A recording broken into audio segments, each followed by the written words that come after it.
우리 지난주에 사사기를 읽었습니다. 이번 주에는 사무엘상을 읽었죠. 사사기에서 한 인물 기드온, 그리고 오늘 읽은 사무엘상에서 사무엘. 기드온과 사무엘 두 사람의 공통점 무엇일까요? 둘 다 사사들이었다. 저지들이었다. 그래서 이스라엘을 구했다. 기드온은 미디안 사람들로부터 구해줬죠. 사무엘은 바로 앞에 7장에 보시면 블레셋 사람들, 오늘날 이스라엘하고 팔레스타인하고 싸우고 있는데요. 성경에서 블레셋이 오늘 팔레스타인입니다. 그때도 싸웠고 지금까지도 싸우고 있습니다. 기드온과 사무엘의 또 다른 공통점이 있는데 좀 부정적인 공통점도 있습니다. 긍정적으로는 둘 다 하나님이 사용하신 대로 위기에 빠진 이스라엘을 구해주었다. 근데 부정적인 공통점도 있어요. 뭘까요? 자식들이 망나니들이었다. 아버지는 훌륭한데 자식들은 그렇지 않았다. 보통 like the father, like the son 그러는데 이들 같은 경우에는 like the father, unlike the sons 였습니다. 미안이 되시나요? 와, 아무리 위대한 사무엘도 자식은 어쩔 수 없었다. 야, 그래도 내 자식은 그나마 괜찮은 편이다. 또 감사가 되나요? 기드온의 아들은 어땠나요? 아예 왕이 되려고 했습니다. 그래서 젊은이들을 모아서 아예 군대를 꾸렸어요. 그리고 자기가 왕이 되는데 방해가 될 만한 형제들 70명을 몰살시켰습니다. 그러다가 허무하게 한 여자가 던진 맷돌에 맞아서 쓰러지고 여자한테 맞아 죽는 건 너무 역사에 부끄러운 일이다 해서 자기 부하한테 시켜서 나를 찌르라 해서 부하의 칼에 허무하게 죽습니다. 그런데 부하의 칼에 허무하게 죽은 또 다른 인물을 우리는 뒤에서 만나볼 수 있어요. 누구죠? 사울, 이스라엘의 첫 번째 왕 사울. 왕이 되려 했던 기드온의 아들도 부하의 칼에 찔려 죽고 첫 번째 왕인 사울도 부하의 칼에 찔려서 부끄럽게 죽었습니다. 사무엘의 아들은 어떤가요? 오늘 본문의 1절에 보면 사무엘이 이제 나이가 되어서 나이가 너무 많아져서 이제 힘에 차니까 벅차니까 아마 자기 아들들을 대리자로 파견해서 다스리게 한 것 같습니다. 2절에 보면 브엘세바라는 곳에 보냈다고 했는데요. 이스라엘 지도에 보면 브엘세바는 이스라엘 영토에서 가장 남쪽이에요. 그러니까 아마 사무엘은 가운데하고 위쪽을 다스리고 그 다음에 아들들은 밑쪽, 남쪽을 다스리게 했다는 겁니다. 여기서 우리가 알 수 있는 건 사무엘의 영향력이에요. 사실 이전까지 저지란 사람들은 어느 지역에 외국인들이 쳐들어오면 그 지역을 구해주고 또 요 지역을 구해주고 했어요. 근데 시간이 지나면서 사무엘의 영향력은 이스라엘 전체, 북쪽에서부터 남쪽 브엘세바까지 다 영향력이 미쳤다라는 겁니다. 그런데 3절을 보면 그 아들들이 자기의 아버지의 행위를 따르지 않고 이익을 따라 뇌물을 받고 판결을 굽게 했다 하였습니다. 그러자 4절에 이스라엘의 모든 장로들이 북쪽, 남쪽, 동쪽, 서쪽 모든 장로들이 다 사무엘한테 찾아와서 컴플레인을 했다는 거예요. 여기서 컴플레인 했다는 건 사무엘의 아들들도 실패했다는 것을 알려주죠. 그러나 동시에 또 무엇을 우리에게 가르쳐 줍니까? 사무엘의 리더십이 그냥 이스라엘의 한쪽 지역만 있었던 게 아니라 온 이스라엘 모든 나라에 그의 영향력이 미치고 있었다는 것을 우리에게 말해주고 있어요. 그러니까 모든 장로들이 와서 사무엘에게 대책을 논의하는 것이었습니다. 아들들은 뇌물을 받고 판결을 부정하게 했는데 그게 아버지의 길과 달랐다는 거예요. 그럼 사무엘은 어떻게 했다는 겁니까? 뇌물 받지 않고 공정하게 판결을 했어요. 앞에 7장에 보면 사실 지금까지도 이스라엘의 가장 가시 같은 적은 팔레스타인, 블레셋 사람들이었거든요. 7장에 보면 블레셋과의 전쟁에서도 승리했어요. 또 사무엘은 오늘도 보면 하나님과 기도하면서 바로 소통을 하고 있습니다. 제사장의 역할도 하고 있고 선지자의 역할도 하고 있어요. 아니 그러면 이거 실제적으로 사무엘이 왕이라고 봐도 무방하지 않습니까? 왕으로서 판결도 내리죠. 쳐들어온 적군을 물리쳐서 나라를 구하기도 하죠. 또 하나님과 온전하게 교제하며 소통하기도 하죠. 아니 뭐 하나 빠진 게 없는 이스라엘의 왕입니다. 모든 장로들이 모여서 상의하는 실제적인 이스라엘의 왕 역할을 하고 있어요. 그랬던 사무엘의 존재감만큼이나 그가 이제 나이가 들어서 아들들에게 대신 그거를 맡기니까 그 존재감의 그림자도 그만큼 컸다는 겁니다. 모든 장로가 컴플레인을 합니다. 첫째, 사무엘 당신 예전 같지 않습니다. 당신 이제 나이가 너무 많이 찼습니다. 둘째 이유, 근데 당신의 아들들은 당신 같지 않습니다. 그러면서 5절에 해결책을 제시합니다. 모든 나라같이 우리에게 왕을 세워주소서.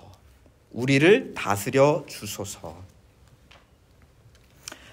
왕과 사사는 무슨 차이가 있는가? 왕과 총리의 차이를 생각해 볼 수 있습니다. 왕은 뭐죠? 아버지가 왕이면 아들도 자동으로 왕이 됩니다. 자동이에요. 보장이 되어 있습니다. 총리는 어떻습니까? 왕이 매번 적합한 사람을 선택합니다. 여기서도 선택할 수 있고 저기서도 선택할 수 있고 이 상황에서는 이 사람, 저 상황에서는 저 사람. 보장되어 있는 것이 아니에요. 뽑는 것입니다. 그런데 보면은 기드온의 아들도 아버지를 이어서 왕이 되려고 했죠. 결과가 어땠나요? 좋지 않았습니다.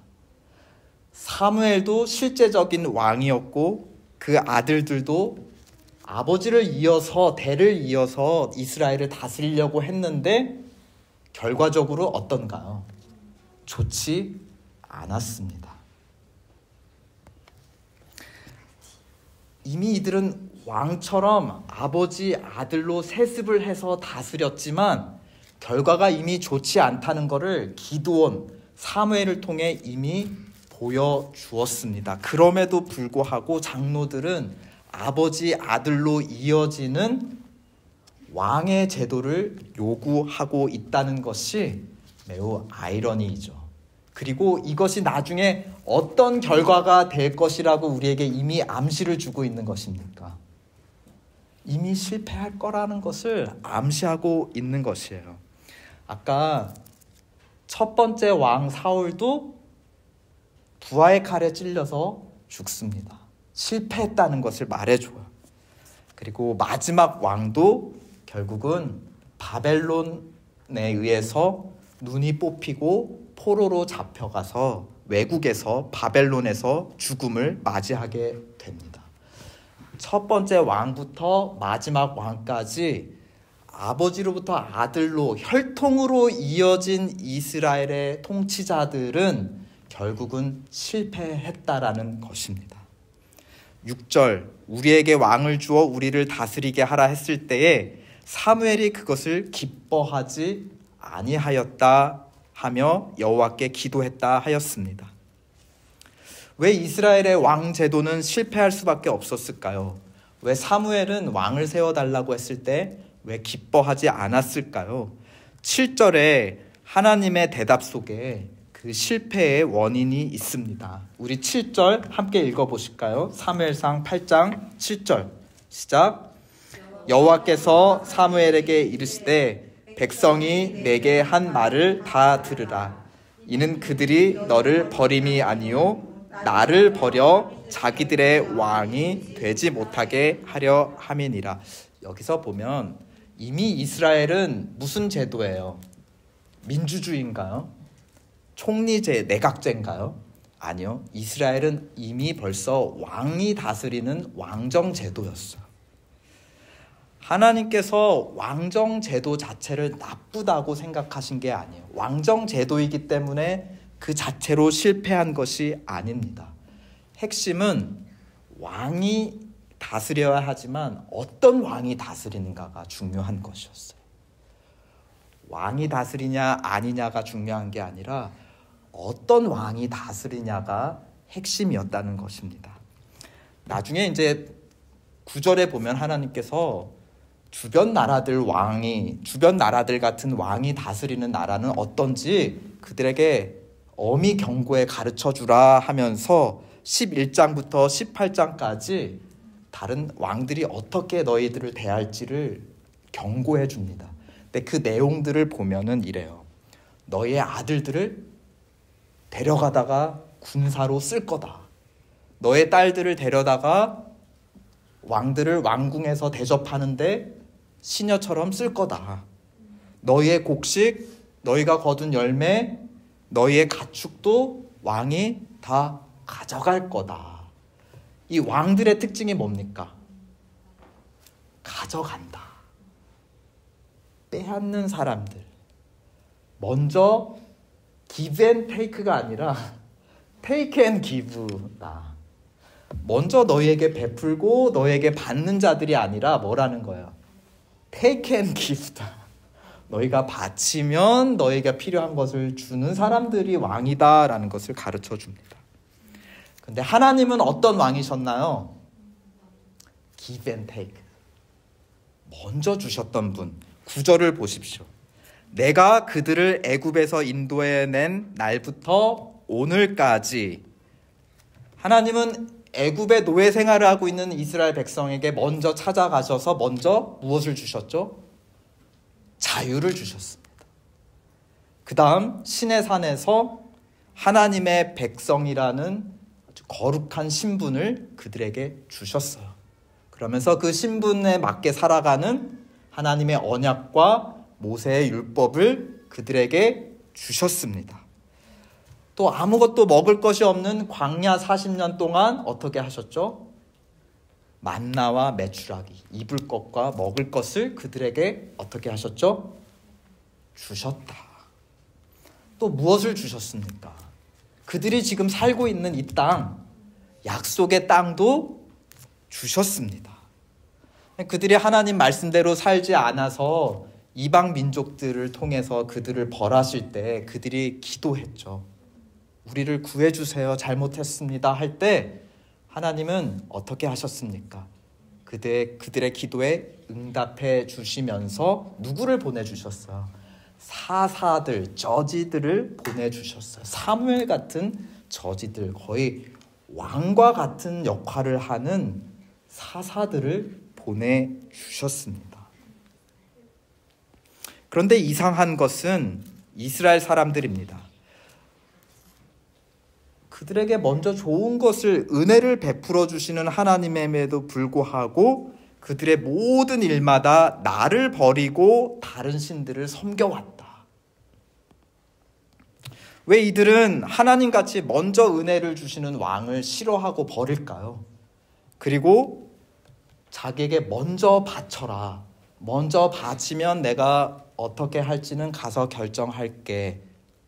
왜 give and take 하시는 하나님보다 take and give 하는 다른 신들을 좋아할까요? 아까 사무엘의 아들들이 판결할 때도 어떤 사람들이 그랬습니다. 뇌물을 먼저 주고 그 다음에 유리한 판결을 받았죠. 먼저 주는 쪽이 무엇을 갖는 것입니까? 주도권을 갖는 것이에요. 하나님이 먼저 은혜를 베푸셨다는 것은 하나님께서 은혜 받은 백성들을 향해 주도권을 가지신다.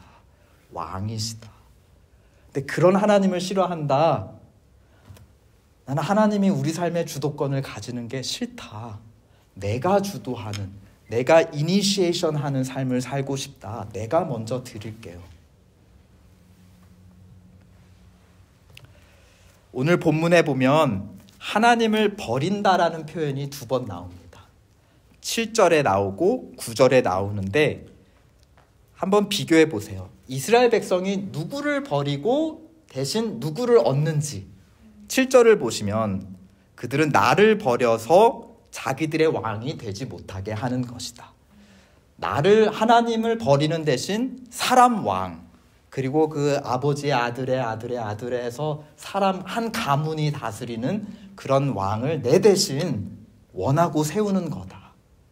근데 9절을 보시면 그들이 지금까지 모든 일들에 나를 버리고 대신 누구를 선택했냐 하면 다른 신들을 선택했다 하였습니다.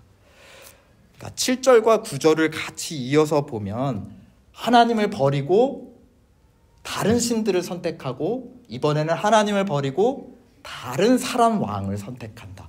그러면은 지금 이들이 원하는 왕은 누구와 비슷한 동급인 겁니까? 그들이 지금까지 하나님을 버리고 섬겨오고 의지해오고 예배해왔던 우상들과 같은 급이라는 겁니다. 하나님 대신 우리는 다른 왕을 원합니다. 하나님 대신 다른 신을 원합니다. 왜 하나님께서 이것을 기뻐하지 않았는가? 하나님 대신 자기들이 믿고 의지할 다른 신 같은 존재, 여기에 사무엘, 저기에 기드온, 불안하게 생기는 총리 같은 사람들이 아니라 인간의 제도를 통해 확실하게 불안정한 이 시대를 살아가는 우리에게 매일 그 가문을 통해서 왕이 계속 이어지는 안정된 제도, 그것이 이들에게는 우상이었다는 거예요. 여기서 중요한 것은 이스라엘의 죄는 다름이 아니라 대체하려 한다는 것입니다. 이스라엘은 또 지금까지 하나님을 무엇으로 대체해왔나요? 우리 사무엘상을 읽어보신 분들은 4장에 무슨 사건이 일어난지 아실 거예요. 블레셋이 또 쳐들어왔어.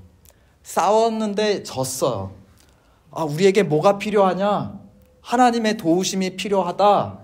그렇게 해서 사람들이 무엇을 가져다가 전쟁에 앞세웠습니까?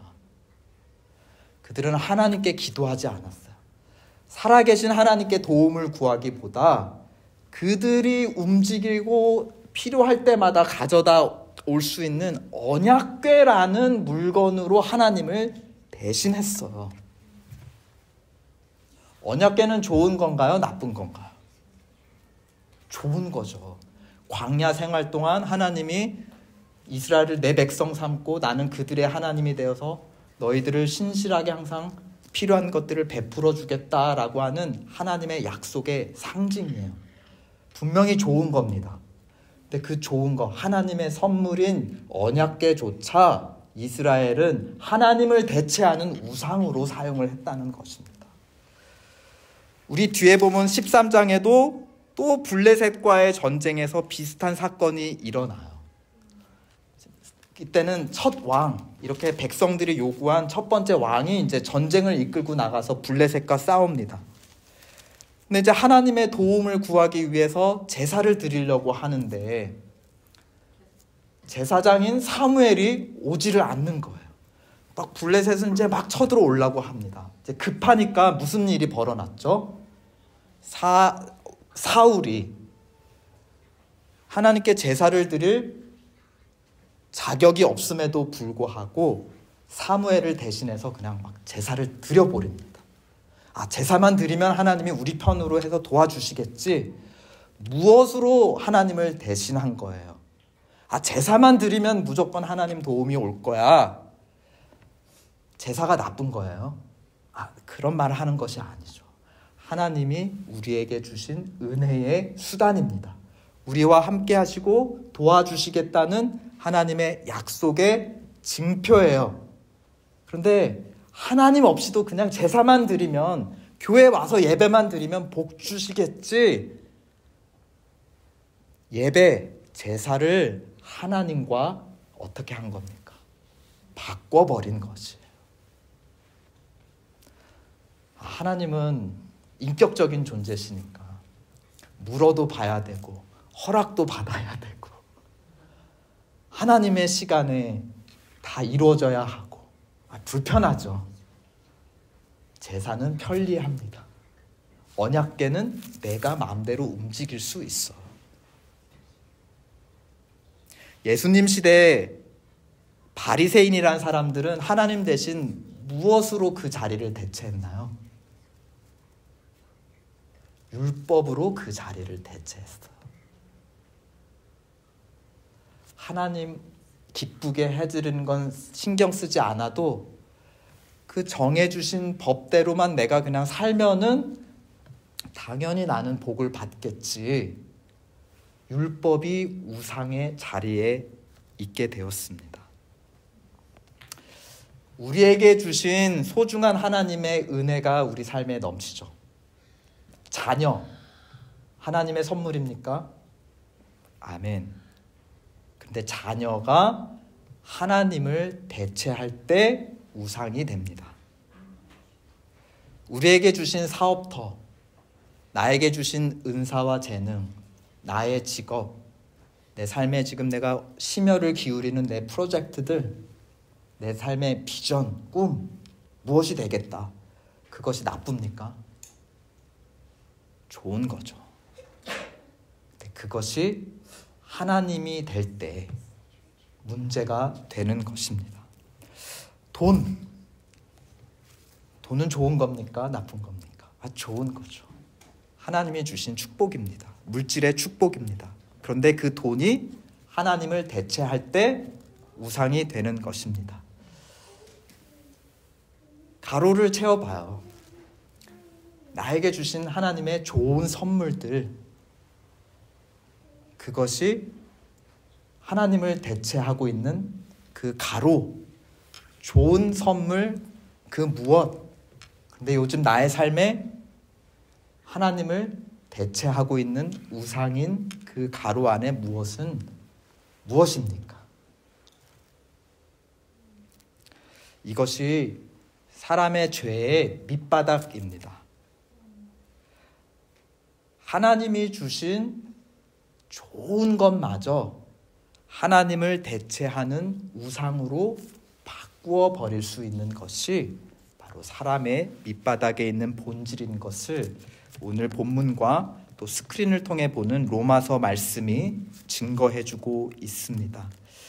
로마서 1장 22절 23절 말씀. 사람들은 지혜가 있다고 주장하지만 실상은 어리석은 사람이 되었습니다.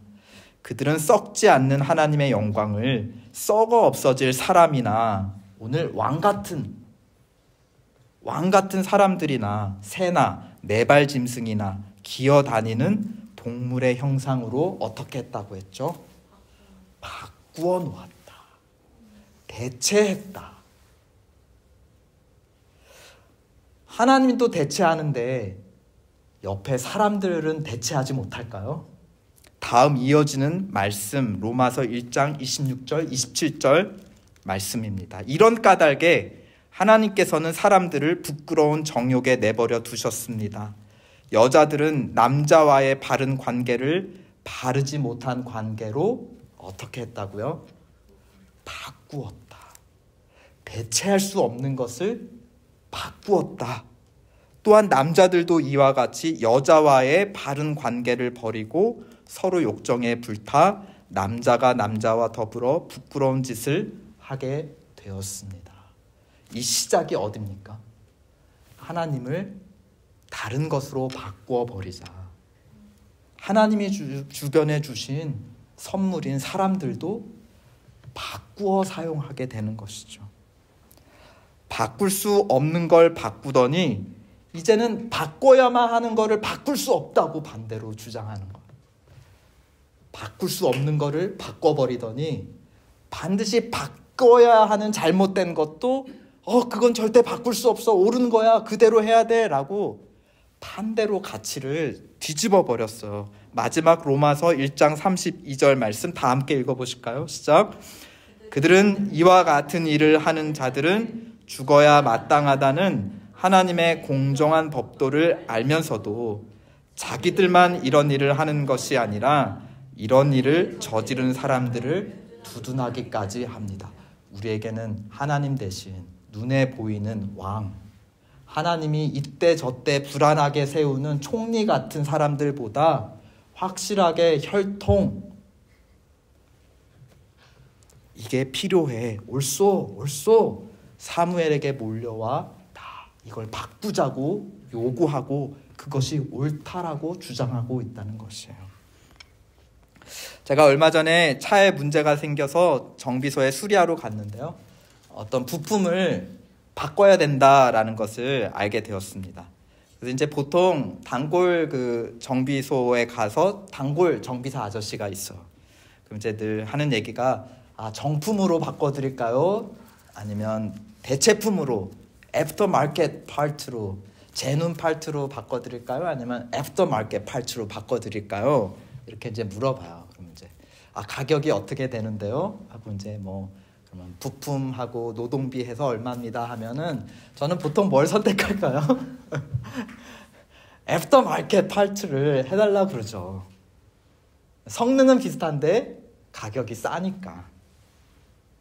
그런데 그날은 정품 얼마입니다 그냥 하고서는 갈아드려요 그냥 그러시는 거예요. 그래서 제가 왜요? 대체품은 없나요? 근데 그 정비사 아저씨가 하는 말이 이렇습니다.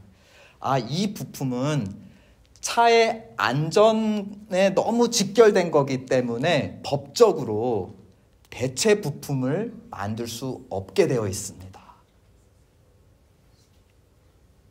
그래서 그 부품이 뭐였냐면 그 자동차 조향, 스티어링에 관련된 방향을 틀고 가는 거에 대한 부품이었어요. 근데 그거는 너무 차의 기본 중요한 기능이기 때문에 그러한 부품은 애프터마켓 파트를 만들지 않도록 정품만 쓰도록 법적으로 그렇게 제한이 되어 있다고 합니다.